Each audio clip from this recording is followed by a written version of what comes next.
Kalau kita punya anak, kita lebih seneng anak kita sekolah di kelas yang sama atau naik kelas.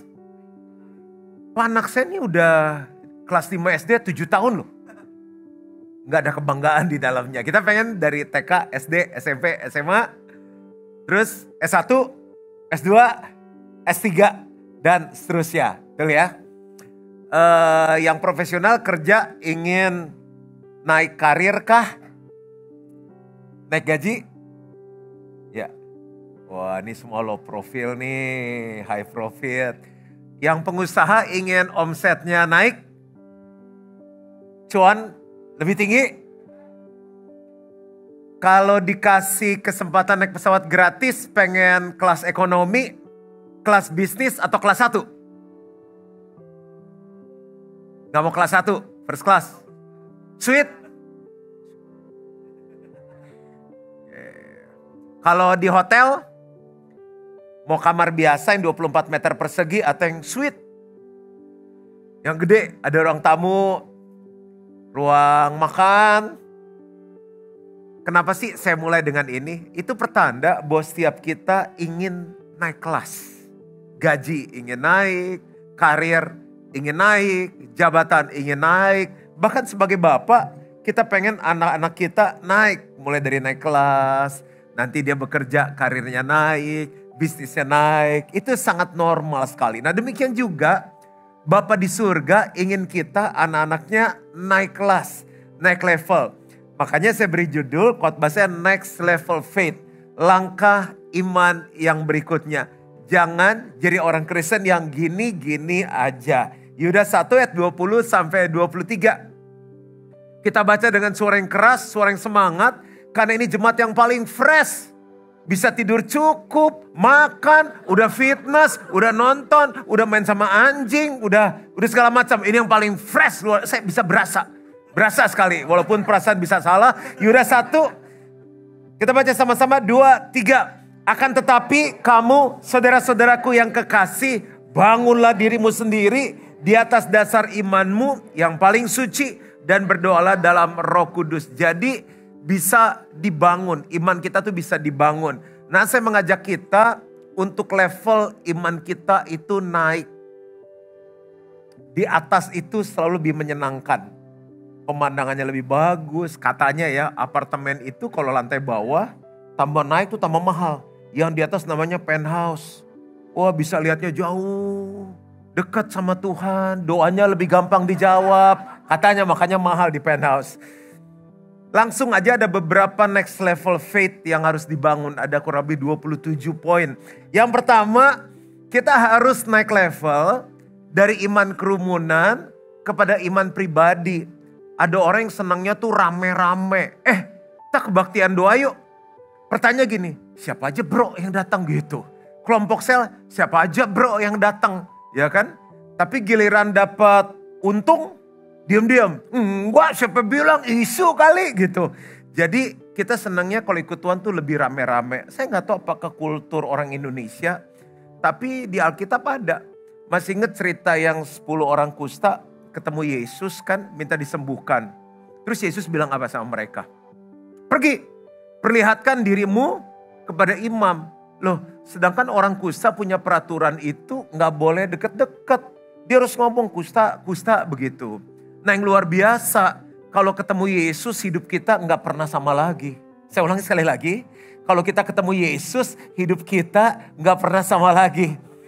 Nggak masuk akal loh, orang minta Yesus nyembuhin disuruh pergi ketemu imam. Tau gitu sih nggak usah jauh-jauh ketemu Yesus, ketemu iman aja, ribet.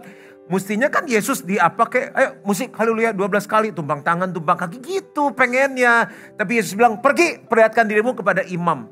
Di tengah jalan mereka sembuh. Wah luar biasa. Di tengah jalan mereka sembuh. Yang datang ke Yesus berapa orang?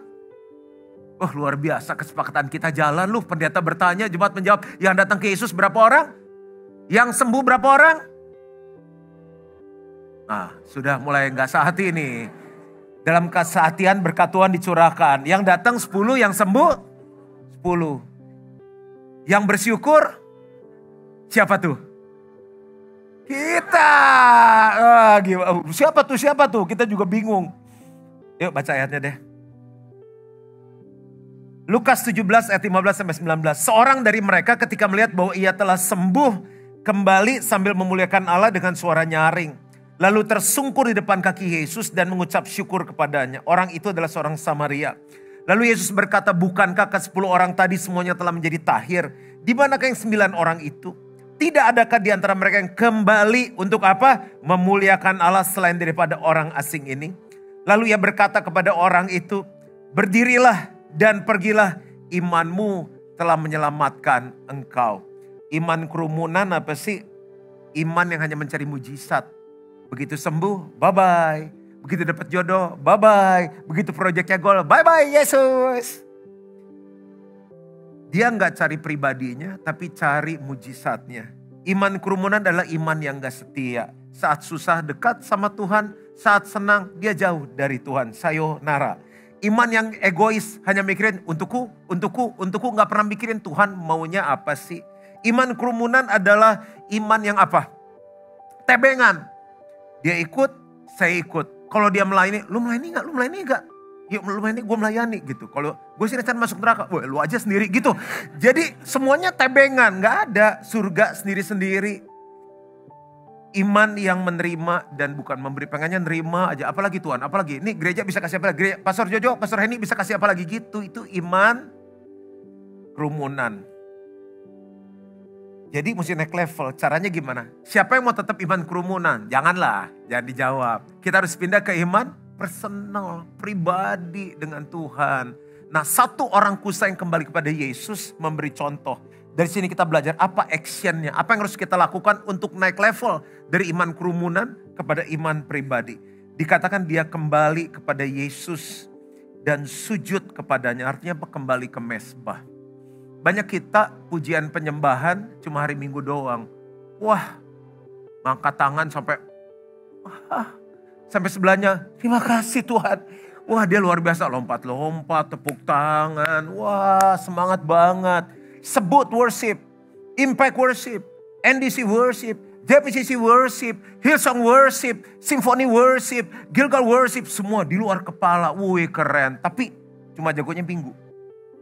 Senin pas Sabtunya dong.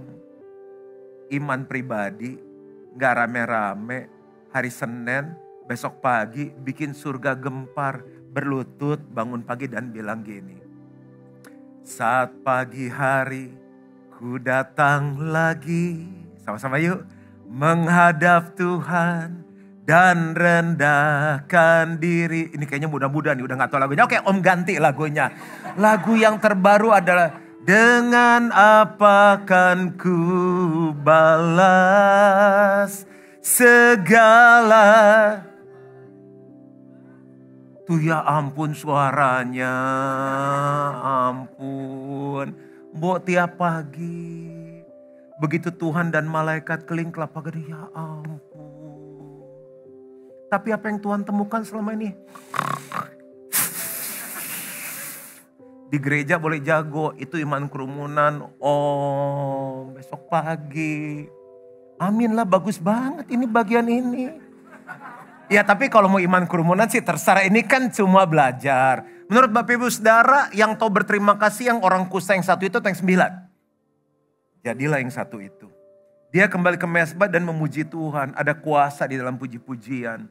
Dalam salah satu buku saya, nanti yang saya mau kasih buat Bapak Ibu, kasih satu aja. Kita ngalami banyak hal. Gereja kita mau diserbu, mau dihancurkan. Itu gereja di depan kompleks kita udah hancur semuanya. Kita dapat security. Gerbang udah ditutup, mereka ratusan orang dobrak. Yang lagi latihan anak-anak muda, ibu-ibu. Saya lagi rapat di dalam, mau ngapain lagi coba. Otot belum jadi, masih family pack. Kalau mau keluar apa lo? Selesai udah. Orang main petak umpet aja kalah terus. Ya 1-10 kan kurang jelas melihatnya. Jadi saya keluar juga kucing gak takut. Jadi ya apa yang harus kita buat, saya ingat. Ketika Bani Amon Moab datang menyerang. Mereka keluar dan menang hanya dengan puji-pujian. Wah kita nyanyi Allah bangkit bersoraklah. Udah gak tahu udah mau lari kemana, orang udah dikepung. Mau kabur lewat mana, kita di klaster. Gak bisa kabur. Anak orang, ibu-ibu lagi latihan. Nyanyi setengah jam, 1 jam. Nggak ada yang bisa kita buat. Keamanan juga takut. Udah sejam, kok nggak ada yang nyerbu ya? Di hati gitu. Kan udahlah, udah ingetnya tuh Stefanus, Paulus. Udah yang siapa lah, Petrus matinya diapain. Di Jakarta loh. Di Jakarta. Selesai, kok nggak ada apa-apa ya? Ayo sampai keluar, ya udah kita keluar dong pemimpinnya. Pak mana? Nggak tahu tuh Pak, tiba-tiba kabur. Lihat Tuhan kita luar biasa, tuh kuasa pujian. Tuhan akan bawa kita kepada sebuah keadaan di mana nggak ada lain. Nah, yang paling bagus adalah nggak kepepet, tapi suka memuji Tuhan. Permisi tanya, siapa yang di sini suka dipuji? Saya kan orang normal ya, ketemu orang, pastor kurusan. Masa sih? Iya buta kali lu pengennya gitu, buta kali lu perut segede gitu kok pastor kurusan. Kita tahu yang timbang tiap hari. Orang tuh dipuji senang. Bapak kita di surga butuh apa sih? Mau nyumbang apa? Gue baru nyumbang nih X rupiah. Ya segitu aja sombong. Tuhan jual bulan 1. Kita mau surveinya naik apa? Yang Tuhan perlu adalah saat anak-anaknya tuh memuji Tuhan. Wah personal. Anak saya tuh pinter banget. Dari kecil kalau saya mau pergi pakai dasi. Dad, bentar dia naik. Wah masih berapa tahun. Dia naik udah wah tambah lama nih tambah ribet. Tapi tadi saya bilang udah Cak. Jadi mau buru-buru. Dia bilang Dad you know you too handsome tau gak. Wah udah terserah lah lu mau ikat leher gua. Mau apa. Gak tahan. Mau minta apa juga dikasih. Udah minta terus. Gak pernah puji Tuhan. Imannya kerumunan. Coba besok pagi you and God. Berdua aja. Ya gak harus amin, ini cuma usulan aja. Kembali ke mesbah, pujian, penyembahan. Intim. Penyembahan tuh intim sama Tuhan. Lord, you are more beautiful than diamonds. Aduh bayangin. Lord, you are more costly then gold. Tuh hati Bapak gak meleleh. Lord you are. Nah, kalau diterusin gak pulang. Tapi ada gak keintiman? I love you Lord. And I lift my voice to worship you. Itu baru hebat kekristenannya, itu baru next level, sendirian. Sementara yang lain masih tidur, lampu masih dimatiin. Hanya kita dengan Tuhan. Dan terakhir apa? Orang kusta itu yang sembuh, dia kembali kepada Yesus tersungkur, memuji, menyembah dan bersyukur. Kita kebanyakan nonton film, maki-makian ikut keluar, udah kayak bule, kita pakle. Coba kita ganti, belajar bersyukur. Coba bilang sama-sama terima kasih Tuhan. 2, 3. Ya ampun, puji Tuhan. Belum dari hati. 2, 3, puji Tuhan. Belajar bersyukur. Udah mau Desember kan, bonus gak turun. Suami tambah kasar. Kayaknya uang belanja mesti dipotong nih 20%. Tinggal 2 itu juga suaminya ngomong puji. Lu yang motong, lu yang puji Tuhan. Oke, gak gampang kan? Tapi kalau mau punya iman next level ini. Kembali ke mesbah, pujian, penyembahan syukur basic.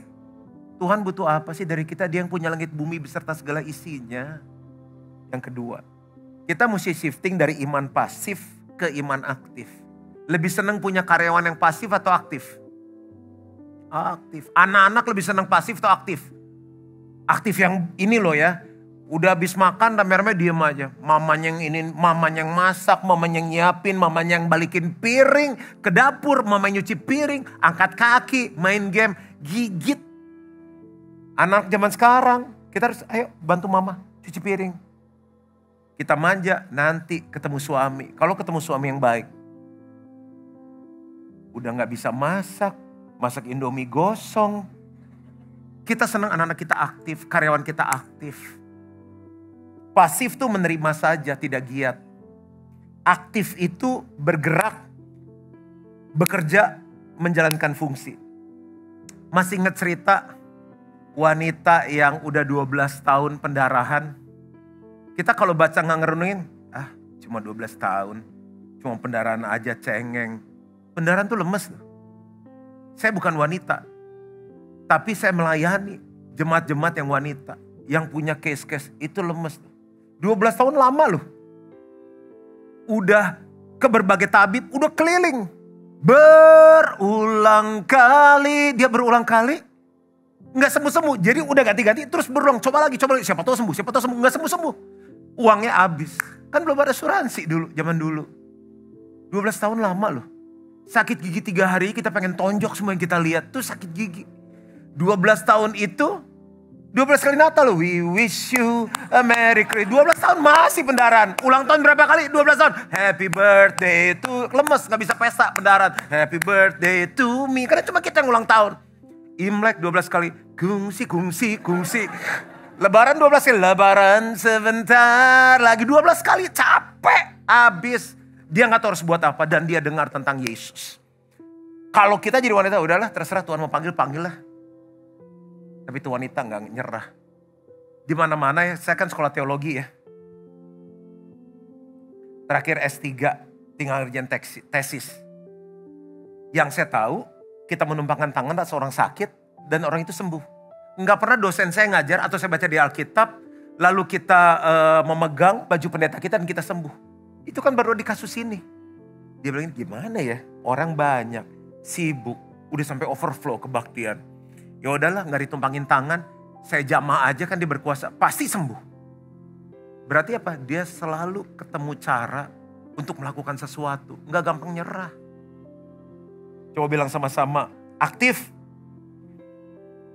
Tuh nyebutnya aja kurang semangat. 1, 2, 3. Dia sudah mendengar berita-berita tentang Yesus, maka di tengah-tengah orang banyak, baca dulu aja Markus 5, 27-29, 34. Maka di tengah-tengah orang banyak itu ia mendekati Yesus dari belakang dan menjamah jubahnya. Sebab katanya, asal aku jamah saja jubahnya aku akan sembuh. Seketika itu juga berhentilah pendarahannya dan ia merasa bahwa badannya sudah sembuh dari penyakitnya. Ayat 34 kita baca sama-sama, 2, 3. Maka katanya kepada perempuan itu, hai anakku, imanmu telah menyelamatkan engkau. Pergilah dengan selamat dan sembuhlah dari penyakitmu. Iman apa yang menyelamatkan? Iman yang aktif. Udah susah, pasif lagi. Boya aktif, inisiatif. Pak, kapan terakhir puasa? Tahu tuh pendeta udah lama ngumumin puasa. Terus pendeta ngumumin puasa, kita gak puasa. Puasa dong, kalaupun ketemu pendeta. Pastor, udah lama banget gak puasa, rindu banget gitu. Pastor Jojo yang di jamaah Tuhan. Ada jemaat yang seperti ini. Inisiatif. Pastor nih kursi masih kosong, kira-kira kalau saya ajak 200 orang gimana minggu depan? Aktif. Amin lah. Kapan terakhir doain orang sakit? Nggak ada program di gereja gitu. Kapan terakhir ngusir setan? Nggak pernah dibahas di gereja. Aktif. Ketemu pemimpin. Pak, ini gereja lagi bertumbuh. Saya lihat kelihatan banyak kebutuhan, apa yang perlu saya bantu. Aduh ya ampun. Coba anak-anak kita ketemu papa mamanya, mamanya di dapur. Mami, apa yang perlu aku bantu? Mami kayak sibuk. Aduh, hati kita tuh rasanya gimana ya? Wah, capek pulang dari kantor. Duduk sini, duduk. Papa mau minum apa? Sini kok pijitin. Dipijitin, ya pijitnya ya namanya pijit anak-anak. Tapi hati kita tuh luar biasa. Aktif. Coba tanya sebelahnya. Menurut kamu kira-kira aku tipe pasif atau aktif? Coba dia tanya. Aku juga gak berani lihat. Coba tanya sebelahnya. Suruh nanya sebelahnya males. Nah, udah nyuruh-nyuruh dari tadi. Udah nanya, suruh jawab. Suruh lihat sebelah. Suruh amin aja pasif, ya ampun. Suruh tepuk tangannya pasif, tepuk tangan lagi. Udah gak enak. Dia liatin gua terus gitu. Tepuk tangan begitu pasif. Coba amin yang aktif gimana? Oh ya ampun, kaget tuh. Coba tepuk tangan yang aktif gimana? Udah kasihan tuh pendeta cari perhatian. Enggak, kita tepukin firman bahwa firman Tuhan itu luar biasa. Orang kalau datang sini mau bunuh diri, lihat kita udah begini, udah pasif, udah confirm mati aja gitu. Tapi kalau semangat ya, ada dia susah tapi semangat gitu tujuannya. Inisiatif, jangan suka disuruh-suruh, didorong-dorong, itu juga marah. Udah, lu jangan suruh-suruh gua, ntar gua nggak ke gereja lagi gitu. Suruh-suruh masuk sel, emang lu KPK gitu. Yang ketiga, sampai sini aman, kita belajar sesuatu dari iman kerumunan ke iman pribadi. Yang kedua dari iman apa? Aktif dong. Yang ketiga, iman mandul menjadi iman berbuah. Mau gak perusahaan kita mandul? Gak mau. Bisnis kita mandul? Gak mau. Kucing kita mandul? Gak mau. Pohon mangga kita mandul? Gak mau. Kita suka berbuah. Karena Tuhan memang mau kita berbuah. Berbuah itu menyenangkan. Bu, kalau pernikahan kita baik, satu saat kita mengandung lalu lahir anak. Walaupun lewat kesakitan mengandung 9 bulan. Gimana waktu lihat anak kita? Pak, saya waktu punya anak tuh foto, video, main cucu tren tuh videoin. Ada mama udah 60. Anak pertama Eko, iya Cik. Kepo aja ngomong. Kenapa Cik? Saya bilang, ya saya dulu anak pertama, anak kedua ketiga udah gak ada fotonya gitu katanya. Seneng, itu buah hati. Nih ya, kalau kita berbuah, kita pasti seneng. Buah karakter, buah jiwa-jiwa, buah ucapan syukur, buah pekerjaan baik, itu nanti khotbah yang lain. Masih ingat gak Yesus diundang makan sama orang Farisi? Gak ingat ya? Terus datang juga perempuan berdosa. Terus perempuan itu ngurapin Yesus. Pakai minyak wangi yang mahal. Pecahan. Prang! Itu harga satu minyak wangi itu gaji setahun. Upah UMR sekarang berapa? Pastor? 4,7. Udah 5 juta lah. Makanya pilih aku naikin 5 juta. Oke. Nah, tuh kan, jadi sampai di mana? 5 juta. 5 juta kali 12 berapa? 60 juta. Siapa nih orang kaya yang parfumnya 60 juta? Gak ada kan? Karena tabungan dulu cuma bisa lewat seperti itu. Apa yang dibuat wanita itu? Pecahin lu. Karena gak, kalau sekarang gitu kan semakin mau semakin dikit. Dulu gak bisa pecahin. Kita baca ayatnya ya. Lukas 7 ayat 44 sampai 46 dan 50. Dan sambil berpaling kepada perempuan itu, ia berkata kepada Simon, engkau lihat perempuan ini. Aku masuk ke rumahmu namun engkau tidak memberikan aku air untuk membasuh kakiku. Tetapi dia membasahi kakiku dengan air mata dan menyekanya dengan rambutnya. Engkau tidak mencium aku, tetapi sejak aku masuk ia tiada henti-hentinya mencium kakiku. Engkau tidak meminyaki kepalaku dengan minyak, tetapi dia meminyaki kakiku dengan minyak wangi. Tetapi Yesus berkata kepada perempuan itu, imanmu telah menyelamatkan engkau, pergilah dengan selamat. Yang lain ngomongin tuh wanita tapi gak lakukan apa-apa. Mereka mandul tapi wanita ini berbuah. Apa yang dilakukan wanita ini? Kan Yesus bilang apa yang dibuat wanita ini akan dikenang dimanapun. Akan diberitakan dimanapun bahkan sampai tahun 2023. Bagaimana caranya? Dari iman mandul mau berbuah, yang pertama adalah honor. Honor tuh hormat, ada manner, ada attitude. Yesus bilang, kamu dari tadi datang nggak sediain air, nggak basuh kaki. Kan memang kulturnya di sana kan mereka pakai kayak sendal-sendal gitu terus jalan kaki debu kan. Harusnya kalau ngundang orang ada air, ada pembasuhan. Wanita ini basuh bukan dengan air, dengan air matanya. Yang lain cuma bisa ngomongin, cuma liatin. Itu manner simple, standar. Banyak kali orang gak berbuah dalam Tuhan, dari cara ke gereja sudah ketahuan. Gereja jam 4, harusnya 4 kurang 10 udah ada, dia 4 lewat 20 masih puji-pujian, lagu pelan. Dia hafal setiap bagian ibadahnya. Ada banyak hal cara kita memberi persembahan kepada Tuhan. Apakah memberi yang terbaik, memberi asal-asalan atau sisa. Sikap kita waktu memuji menyembah Tuhan. Sikap kita waktu mendengarkan firman. Sikap kita terhadap pemimpin rohani kita. Itu manner, itu menentukan pertumbuhan. Apalagi? Engkau tidak mencium aku, tetapi sejak aku masuk ia tiada henti-hentinya mencium kakiku. Mencium itu kan penyembahan. Penyembahan itu kan keintiman. Kita hanya bisa cium orang yang deket sama kita. Nggak mungkin kita beli bakso 25.000, baksonya 3 ditambahin 7. Gemes deh bang. Nggak mungkin. Kita hanya cium orang yang deket sama kita. Dan Bapak Ibu saudara tahu saya asal dari mana? Papa saya, dari surga. Please deh. Jadi papa saya cinta sama mama saya. Dari Manado, kuliah di Bandung. Ketemu orang Bandung, menikah. Setelah menikah, karena mereka cinta, mereka intim. Mereka intim, mama saya mengandung. Lahir saya. Aku bukan kutu, membelah atau dari surga seperti isu yang beredar. Papaku, mamaku jatuh cinta, intim, mengandung, berbuah. Keintiman menghasilkan buah. Kenapa banyak orang Kristen gak pernah berbuah? Ke gereja sendiri terus. 10 tahun sendiri terus. Kenapa kamu sendiri gak bawa jiwa? Seperti Yesus dulu sekarang selama-lamanya tidak berubah. Rohani jawabannya. Karakter gak pernah berubah. Gak pernah menghasilkan buah. Simple. Keintimannya dengan Tuhan. Orang yang intim pasti berbuah. Dan yang terakhir, engkau tidak meminyaki kepalaku dengan minyak, tetapi dia meminyaki kakiku dengan minyak wangi. Bayangin ya, ngurapin Yesus, udah gitu dibully lagi. Mendingan buat nyumbang orang miskin. Yesus bilang, orang miskin. Untuk aku, ada bagiannya untuk aku. Langsung 60 juta, perang ngurapin Yesus. Bicara apa? Pengorbanan. Kita pengen ada buah, tapi gak mau berkorban. Ayo ikut sel.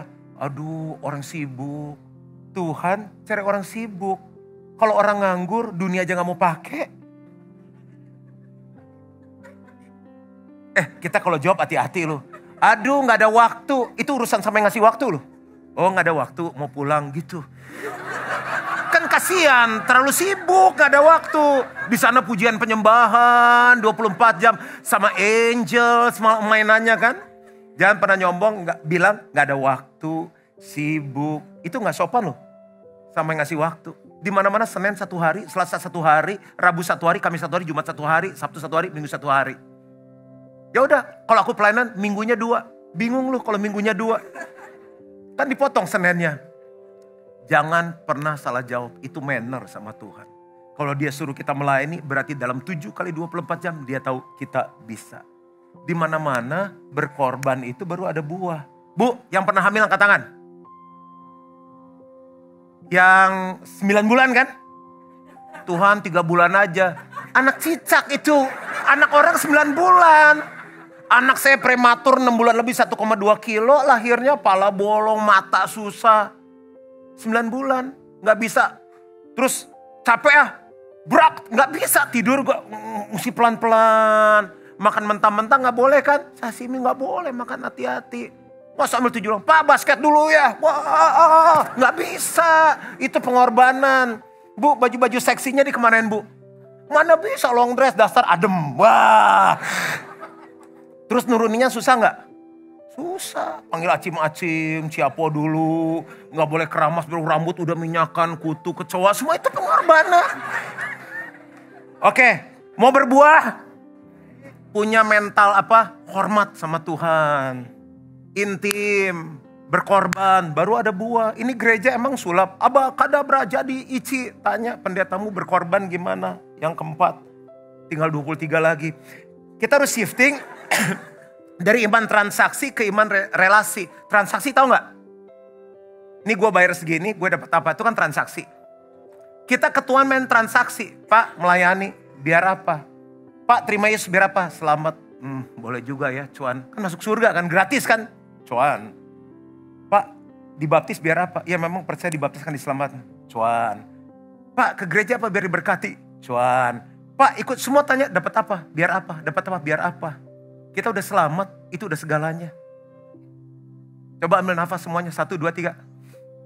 Coba kalau dipakai meteran, 1.000, 2.000, 3.000. Selesai kita bangkrut sebelum malam. Tapi dikasih cuma-cuma sama Tuhan. Jangan apa-apa tuh dapatnya apa?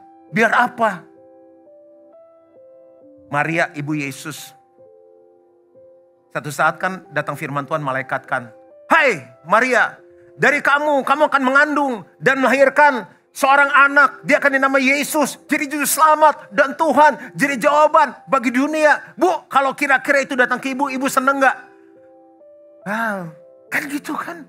Apalagi kalau anakmu akan jadi presiden Indonesia kesekian. Wow. Ini kira-kira Bu, kalau jadi Maria seneng gak? Seneng lah. Kalian tadi udah janjian, kalau pendeta tanya jawab seneng gak Bu?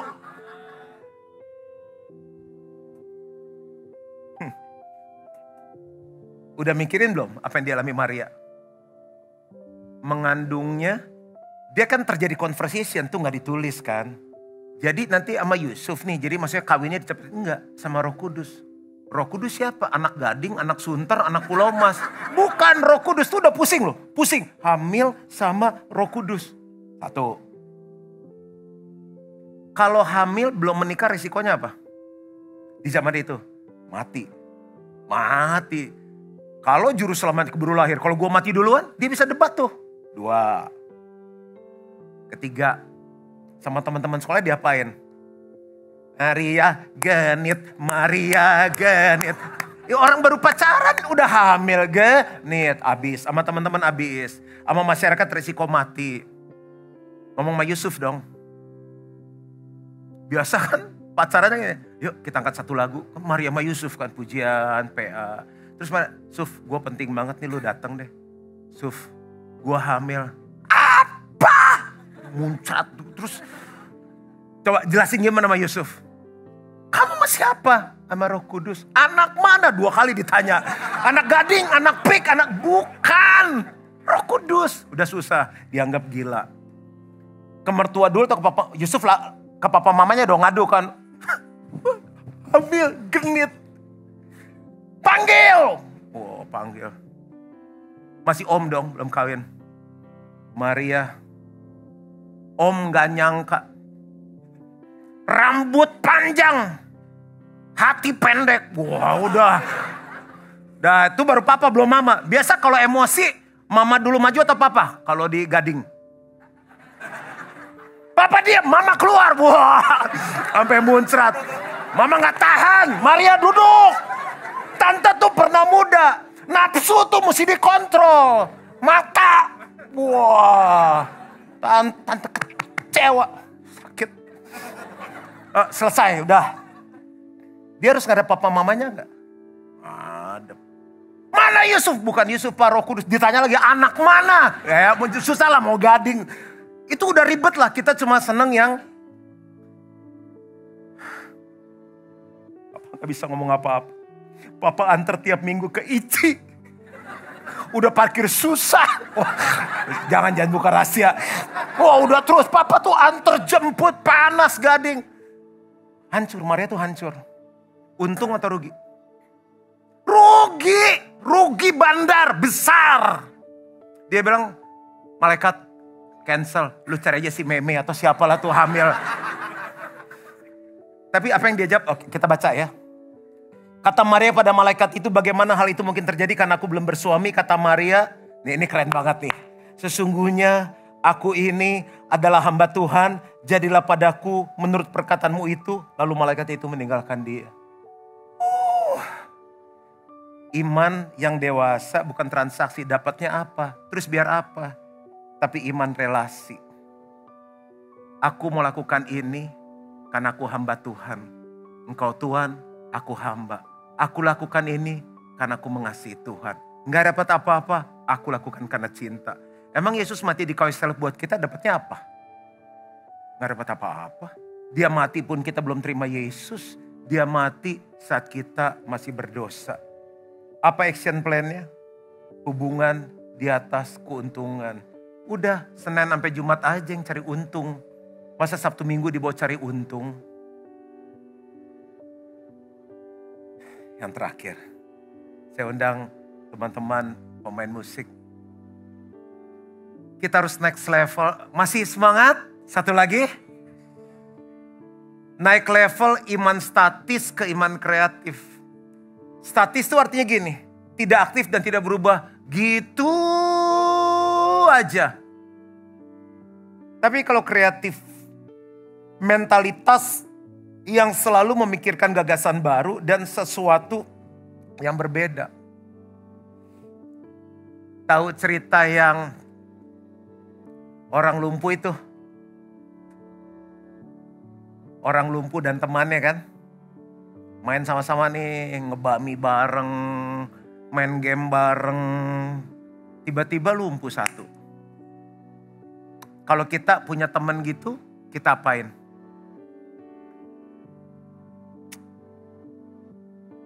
Sian ya. Nasib. Apalah kita ngomongin, kita gak bisa buat apa, orang lumpuh kok. Tapi mereka tuh gini, orang kreatif nggak, ya udah lumpuh lah. Hilang satu teman habis mau diapain lagi. Tapi mereka bilang begini, bukankah Tuhan menyembuhkan? Kita pikirkan cara gimana dia bisa main lagi sama kita. Pernah gak berpikir bagaimana keluarga kita yang belum diselamatkan bisa selamat? Teman-teman kantor, bos, anak buah kita, partner bisnis kita, tetangga kita bisa diselamatkan. Kita statis saja. Akhirnya oke, kita bawa ke Yesus deh. Oke, deal, ide bagus. Sampai di tempat Yesus penuh, kayak di kebaktian ini penuh. Ya memang udah nasib kali dia. Akhirnya satu bilang ini, bro. Apa? Genteng. Lu gila ya katanya. Dia tuh naik genteng jatuh lumpuh. Lu mau kita berempat lumpuh begini kan gak lucu katanya. Yang saya gini, gitu ya gak jadi. Yang satu, gua oke. Tapi siapa yang bolongin di atas? Iya juga ya. Yang satu bilang gini. Kalau tuh bolongin siapa yang mau nambal? Itu kan kena reruntuhan semua. Cobanya dibobok kita lagi kebaktian. Yang ngadepin masa siapa bro? Oke kita lumpuh. Pada punya asuransi gak lo? Gak punya sih. Tapi mereka bilang gini. Harus ada cara. Dia ketemu Yesus. Bayangin ya. Saya aja dengan bobot segini nih. Manjat aja saya gak tahu sanggup gak. Main dong biar romantis dikit Dide ya. Ini lagi ceritanya asik banget. Saya aja, kamu masih bisa gak? Naik genteng? Susah lah. Kalau naik kemarin ke Padar di Labuan Bajo ada tangganya bisa 800 anak tangga nyampe. Ini kan tembok. Emang kita Spiderman, susah. Dia bilang satu aja susah. Gimana kita berempat bawa orang? Wah susah banget. Punya resiko lumpuh bersama, punya resiko dimarahin orang. Tapi kreativitas selalu memikirkan cara baru, bagaimana kita menyenangkan Tuhan lebih lagi, bagaimana teman-teman kita diselamatkan, bagaimana kita bisa lebih lagi, misalnya dalam praise and worship, dalam khotbah. Dah ayat terakhir saya selesai. Markus 2 ayat 3-5. Ada orang-orang datang membawa kepadanya seorang lumpuh digotong oleh 4 orang, tetapi mereka tidak dapat membawanya kepadanya karena orang banyak itu. Lalu mereka membuka atap yang di atasnya. Sudah terbuka mereka menurunkan tilam tempat orang lumpuh itu terbaring. Ketika Yesus melihat iman mereka berkatalah ia kepada orang lumpuh itu. Hai anakku dosamu sudah diampuni. Ayat 5 perhatiin. Ketika Yesus melihat iman mereka. Mereka itu siapa? 4 temannya yang kreatif. Kita terlalu statis. Nelfon sekali udah gak mau. Mungkin dia ditentuin masuk neraka kali gitu. Nyerahnya cepet banget. Nih mau Natal. Natal tuh apa sih? Ulang tahun Yesus lahir. Kalau ulang tahun yang dapat kado yang datang atau yang ulang tahun? Yang ulang tahun. Kita kalau Natal siapa yang minta kado? Kita. Coba challenge ya. Mau kreatif kan? Pikirkan caranya. Gimana setiap kita bawa teman kita, keluarga kita yang belum kenal Tuhan Yesus. Itu next level faith.